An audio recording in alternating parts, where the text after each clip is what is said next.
Hello guys, ഇന്ന് നമുക്കൊരു ചെമ്മീൻ ബിരിയാണി ഉണ്ടാക്കി നോക്കിയാലോ. ആദ്യം തന്നെ ഒരു കടായി പാത്രം അടുപ്പിലേക്ക് വെച്ചിട്ട് അതിലേക്ക് വെളിച്ചെണ്ണ ഒഴിച്ചു കൊടുക്കുക. ശേഷം ഇഞ്ചിയും വെളുത്തുള്ളിയും പച്ചമുളകും കൂടെ പേസ്റ്റ് ആക്കിയത് ഇതിലേക്ക് ഇട്ടിട്ട് നന്നായിട്ട് മൂപ്പിച്ചു കൊടുക്കണം. അങ്ങനെ ഇത് എണ്ണയിൽ നന്നായിട്ട് മൂത്ത് വരുമ്പോൾ നമ്മൾ നേരത്തെ മസാലക്ക് ആവശ്യമായിട്ടുള്ള ഉള്ളിയും തക്കാളിയും കൂടെ മഞ്ഞൾപ്പൊടി ഉപ്പും ഇട്ട് കുക്കറിലിട്ട് ഒന്ന് വേവിച്ചെടുത്തിട്ടുണ്ടായി. അതും കൂടെ ഇതിലേക്ക് ചേർത്ത് കൊടുക്കണം. അതും കൂടെ ഈ എണ്ണയിലേക്ക് ചേർത്ത് കഴിഞ്ഞിട്ടുണ്ടെങ്കിൽ പിന്നീട് ഇതിലേക്ക് ഒരല്പം കരിവേപ്പിലയും കൂടി ഇട്ട് കൊടുക്കുക. അത് കഴിഞ്ഞിട്ട് ഇതിലെ വെള്ളമൊക്കെ വറ്റുന്നത് വരെ ഇത് നന്നായിട്ട് വാട്ടിയെടുക്കണം. കുറച്ച് വെള്ളമൊക്കെ വറ്റി കഴിയുമ്പോൾ അധികം ഡ്രൈ ആവണ്ട. ഇനി നമുക്ക് ഇതിലേക്ക് ആവശ്യമായിട്ടുള്ള മസാലപ്പൊടികൾ ചേർത്ത് കൊടുക്കുക. ആദ്യമായിട്ട് മല്ലിപ്പൊടി ഇട്ട് കൊടുക്കുക, പിന്നെ ഗരം മസാല, പിന്നെ ഒരല്പം കുരുമുളക് പൊടി, പിന്നെ ബിരിയാണി മസാല, പിന്നെ ഇത് ചെമ്മീൻ ബിരിയാണി ആയതുകൊണ്ട് തന്നെ ഞാൻ കുറച്ച് ഫിഷ് മസാലയും കൂടെ ആഡ് ചെയ്ത് കൊടുക്കുന്നുണ്ട്.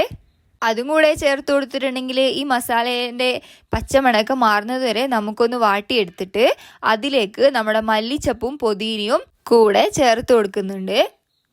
അതിനുശേഷം നമ്മൾ നേരത്തെ ഫ്രൈ ചെയ്ത് വെച്ചിട്ടുള്ള നമ്മുടെ ചെമ്മീൻ ഉണ്ടല്ലോ, ചെമ്മീൻ നേരത്തെ ഫ്രൈ ചെയ്ത് വെക്കണം കേട്ടോ. അതും കൂടെ ഇതിലേക്ക് ആഡ് ചെയ്ത് കൊടുത്തിട്ട് നല്ലോണം മിക്സ് ചെയ്ത് കൊടുക്കണം. അതും കൂടെ കഴിഞ്ഞിട്ടുണ്ടെങ്കിൽ ഇനി നമുക്ക് ഒരല്പം തൈരും കൂടെ ഈ മസാലയിലേക്ക് ഒഴിച്ചു കൊടുക്കുക. പിന്നെ ബാക്കിയുള്ള നമ്മുടെ മല്ലിച്ചപ്പും പുതിനയും കരിവേപ്പിലും കൂടെ ഇതിന് മേലെ ഇട്ട് കൊടുത്ത് ഒന്നും കൂടെ ഇത് മിക്സാക്കി ഇതാക്കി എടുത്തിട്ടുണ്ടെങ്കിൽ നമ്മുടെ മസാല ഇവിടെ റെഡി ആയിട്ടുണ്ട്. ഇനി നമുക്ക് ഇതിന് വേണ്ടിയിട്ടുള്ള ചോറ് വെക്കാം. അതിനായിട്ട് ഒരു കുക്കർ വെച്ചിട്ട് അതിലേക്ക് വെളിച്ചെണ്ണ ഒഴിച്ചു കൊടുക്കുക. ശേഷം പട്ട, ഗ്രാമ്പു, ഏലക്കയും കൂടി ഇട്ടിട്ട് ഒന്ന് എണ്ണയിലിട്ടിട്ട് പൊട്ടിച്ചെടുക്കണം.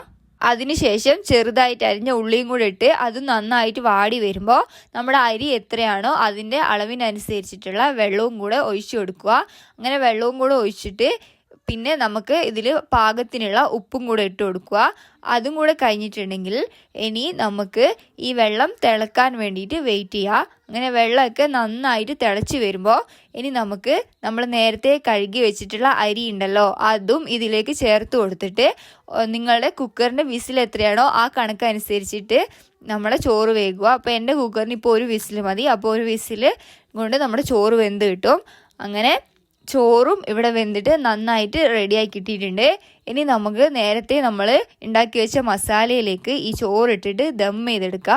ആദ്യം ഈ മസാലേൻ്റെ മേലെ ചോറ് നന്നായിട്ട് ഇട്ട് കൊടുക്കുക. എന്നിട്ട് ഗാർണിഷിനായിട്ട് ഞാനിപ്പോൾ മല്ലിച്ചപ്പും പുതിനയും തന്നെയാണ് യൂസ് ചെയ്തിട്ടുള്ളത്. അതും കൂടെ ഇട്ട് കൊടുത്തു കഴിഞ്ഞിട്ടുണ്ടെങ്കിൽ ഇനി നമുക്ക് ഈ പാത്രം നന്നായിട്ട് മൂടി വെക്കുക.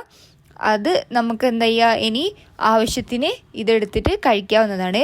അപ്പോൾ നമ്മളെ അടിപൊളിയായിട്ടുള്ള ചെമ്മീൻ ബിരിയാണി ഇവിടെ തയ്യാറായിട്ടുണ്ട്. ഈ റെസിപ്പി എല്ലാവരും ട്രൈ ചെയ്ത് നോക്കണം കേട്ടോ. മാത്രമല്ല എൻ്റെ ഈ ചാനൽ സബ്സ്ക്രൈബ് ചെയ്യാനും എന്നെ സപ്പോർട്ട് ചെയ്യാനും മറക്കരുത്. പുതിയൊരു വീഡിയോ ആയിട്ട് വരുന്നവരേക്കും എല്ലാവർക്കും ബായ്.